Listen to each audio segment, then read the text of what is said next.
Yeah, the technique here is Smart FUE. Today is day 7. He have done unshaven. This here is not shaven. We are planted inside here. Let's have a look.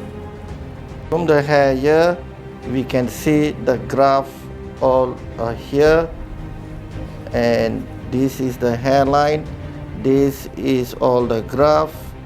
The direction, the angle is following the flow of existing, and as we come back again, you cannot see. So advantage, patient can go out today. No one have noticed he have done a hair transplant Smart FUE technique.